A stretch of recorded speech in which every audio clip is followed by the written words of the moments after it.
Bismillahi awwaluhu wa akhiruh. Question 1. Why does the United States of America want to attack Iraq? I'm not going to answer you. Oh no, that's your homework. Before I leave Australia, inshallah, you'll get the answer. But in the meantime, you must do some thinking. All right? Number 2, who is the Mahdi? This is the topic of my lecture which is to come, Imam al-Mahdi and the return of the Khilafah. The Mahdi is a descendant of the Prophet Muhammad alayhi salatu wasalam. The Prophet said that his name will be my name and his father's name will be my father's name, and he'll have a broad forehead and a large nose. But the Imam al-Mahdi, with whom the Khilafah will be restored, listen carefully, the Imam al-Mahdi cannot emerge, cannot arise until Dajjal has completed his mission. And therefore, until Israel has become the ruling state in the world, and that has not as yet happened, and until Israel has ruled the world for a day, which is like a week, and that has not yet happened, and until the water in the Sea of Galilee has run dry, and that has not as yet happened.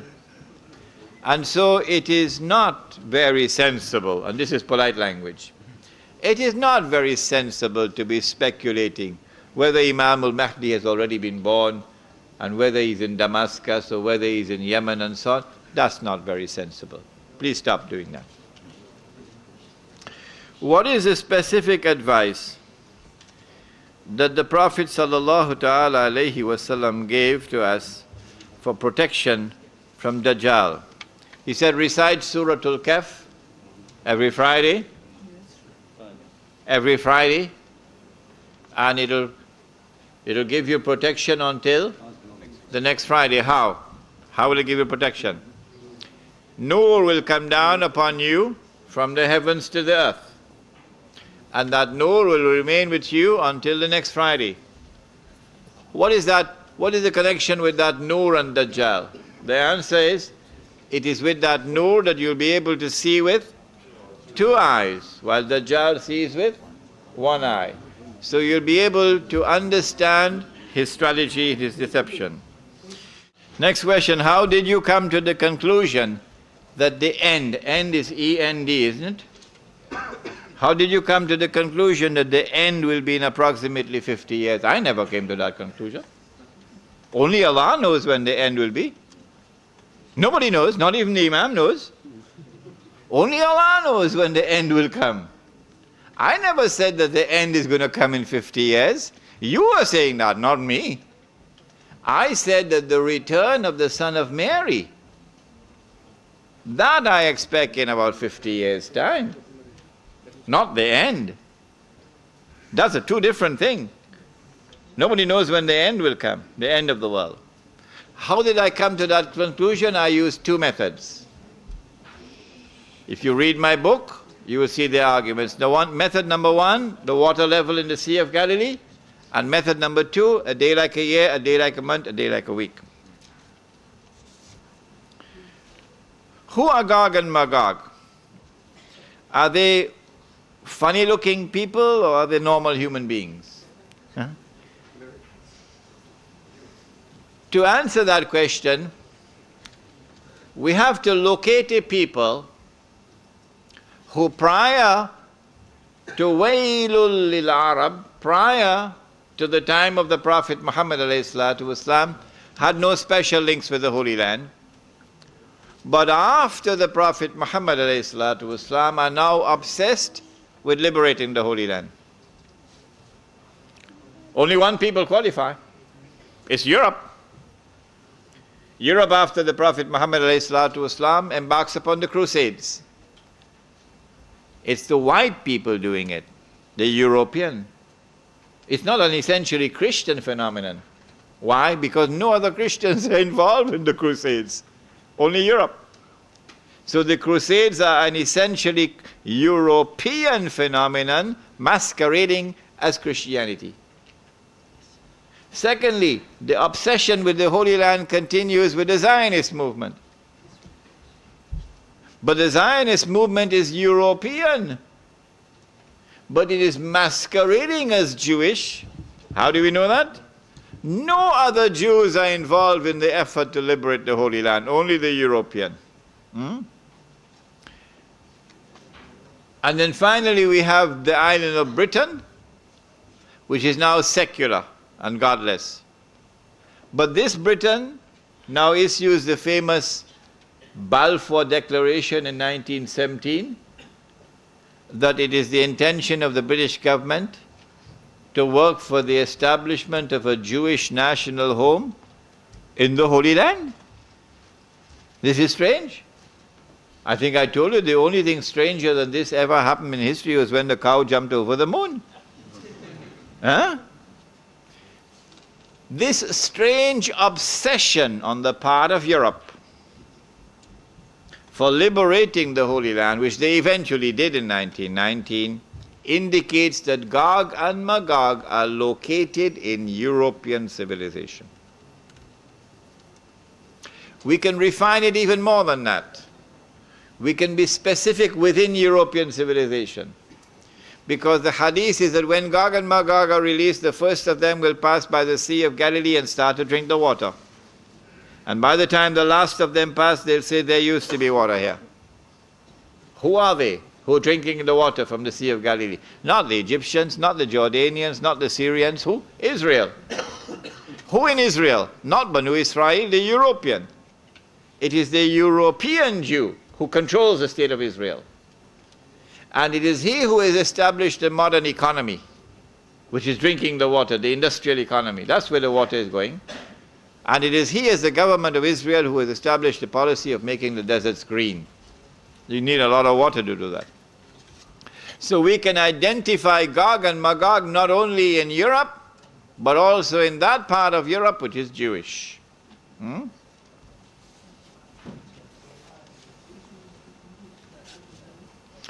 What analogy can we draw between the Freemasons and Al-Masih ad-Dajjal? The Freemasonry movement has its origins and its roots in ancient Israel and in the Old Testament. A lot of the symbols which are used by the Freemasonry and a lot of the beliefs in the Freemasonry system comes out of the ancient scriptures, ancient Jewish scriptures.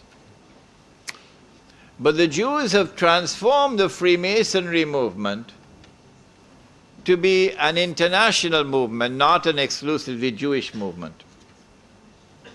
So that the link between Freemasonry and Judaism no longer exists today in the popular consciousness. So a Prime Minister of Australia can be a Freemason, yeah? And a Prime Minister of Britain who is not a Jew can be a Freemason. The reason why they have done that is so that they can use this movement, the Freemasonry movement, as a front through which they could pursue their objectives without allowing themselves to be identified as the actor. So they can remain as the hidden actor behind the Freemasonry and the Illuminati.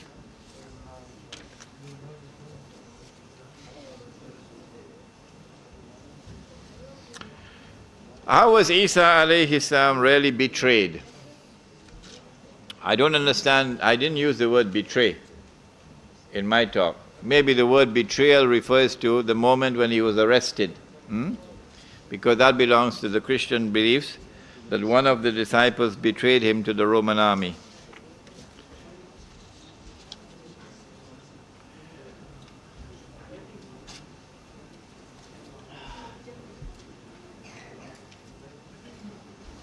How can we establish the hudud in a Muslim village in Australia? The answer is this,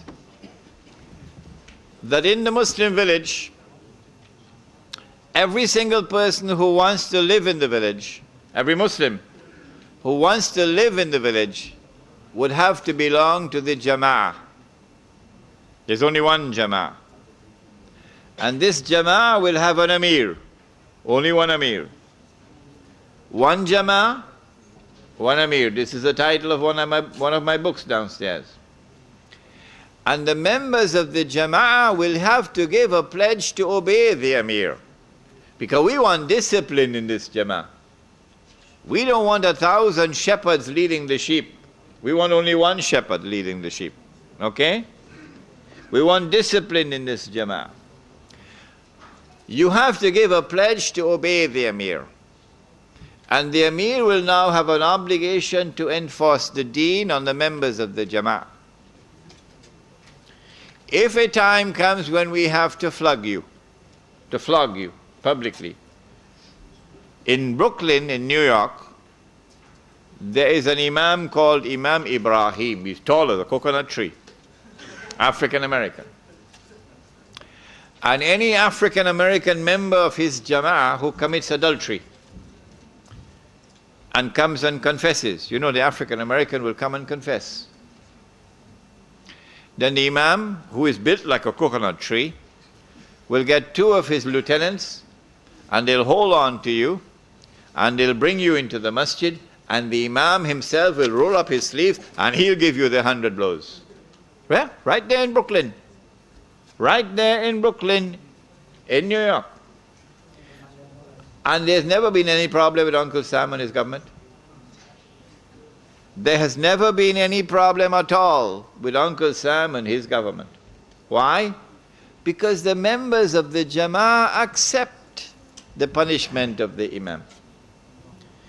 If anyone does not accept the punishment of hudud, then we'll say to him, you can no longer live in the village. Go back to Sydney.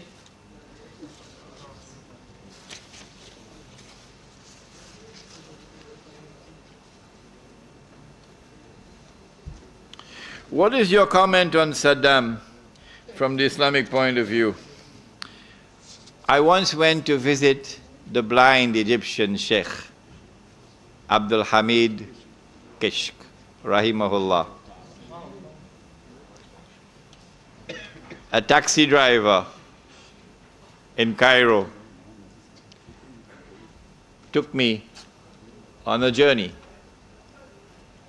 He asked me where I was from and what I was doing here. So I said I was attending a conference organized in Cairo on education. He said, Mubarak's conference? I said, yeah, Mubarak's conference. He said, you know about Abdul Hamid Kishk, the Sheikh? I said, yes, I want to meet him. He said, you attended Mubarak's conference and you want to meet Sheikh Abdul Hamid Kishk? I said, well, the reason why I'm attending that conference is so that I can meet people and I can establish links with them. He said, all right, I'll take you tomorrow. So the next day I had to wait at a particular corner. He didn't come alone, and he came with 2 or 3 people with him. And he took me to the home of Sheikh Abdul Hamid Kishk, a blind man.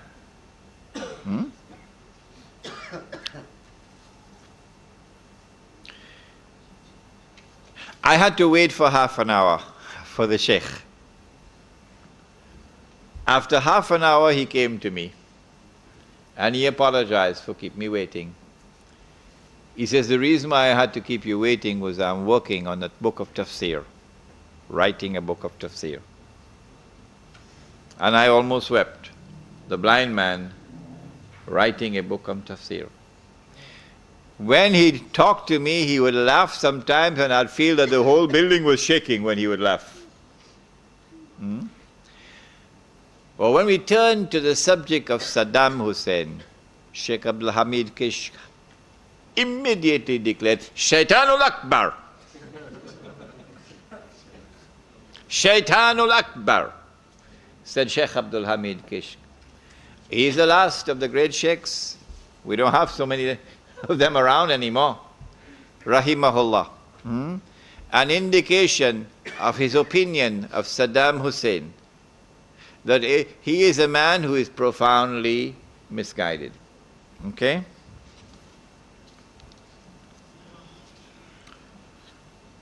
Why do we not make dua for the parents of the Messenger of Allah?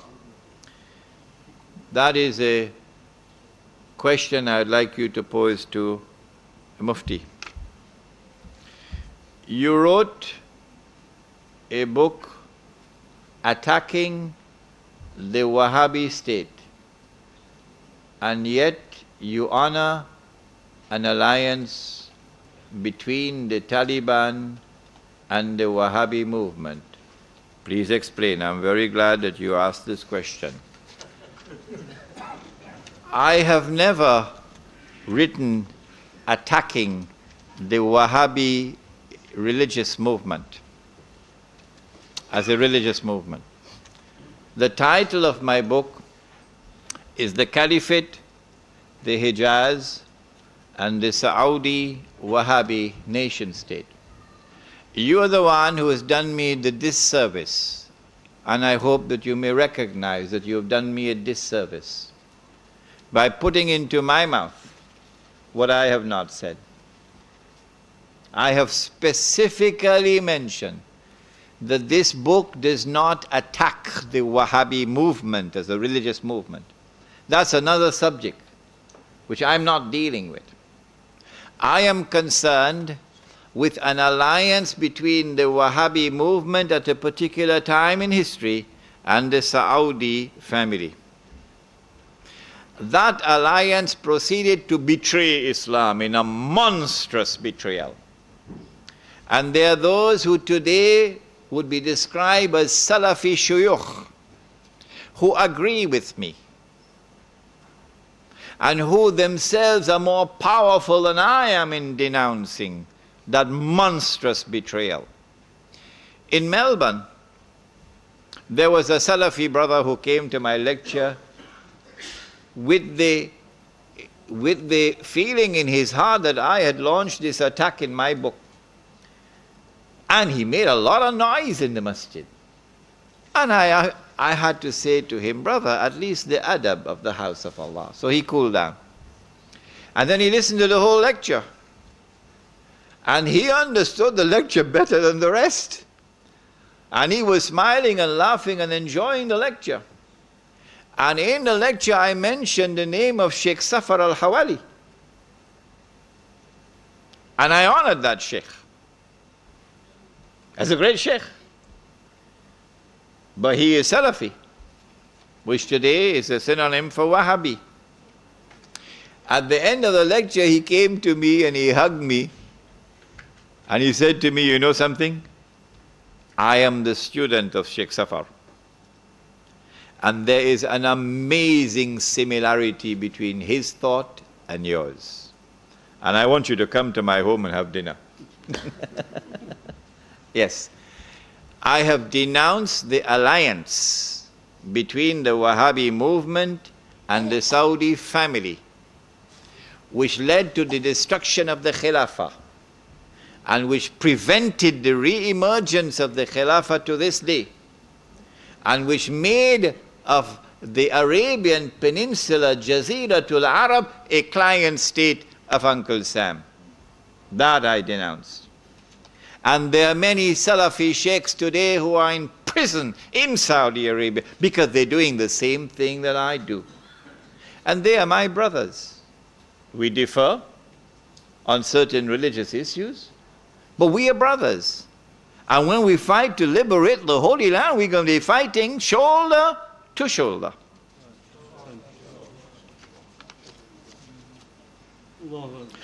Last question.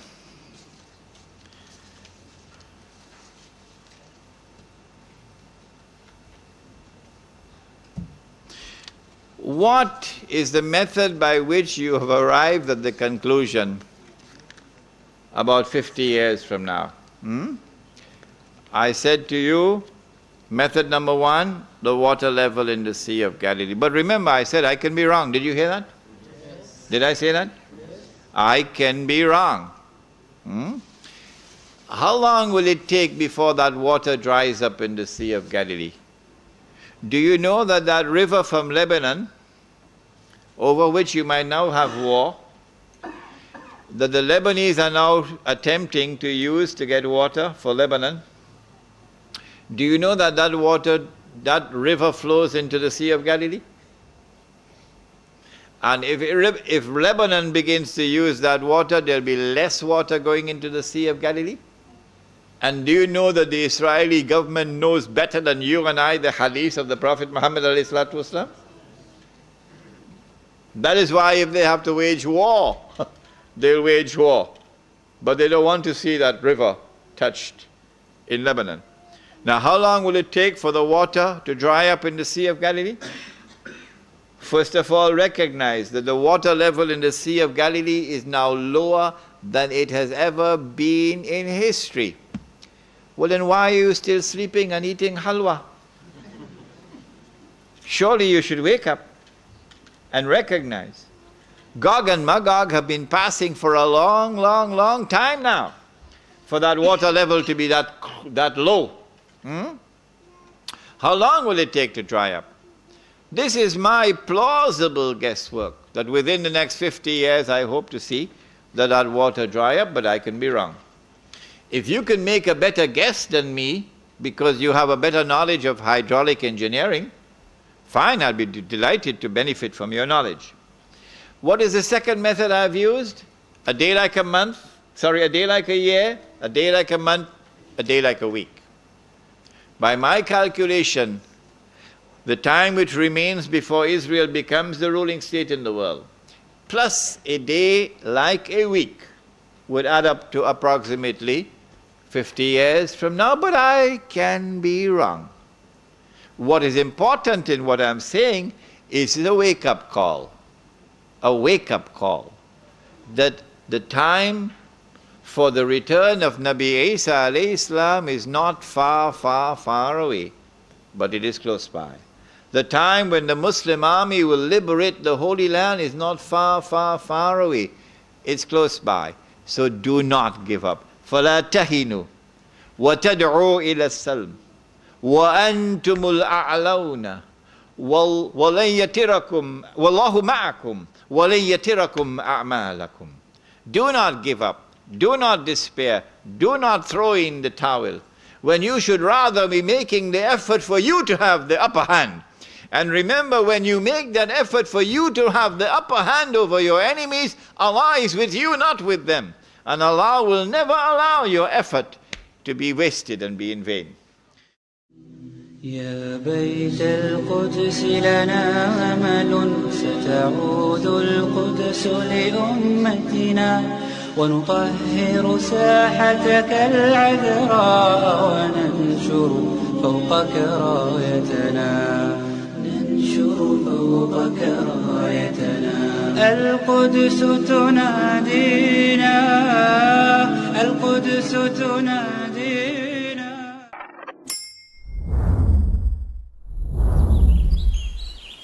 One Islam Productions, an Islamic film studio established in Australia, is dedicated to producing films for all Muslims.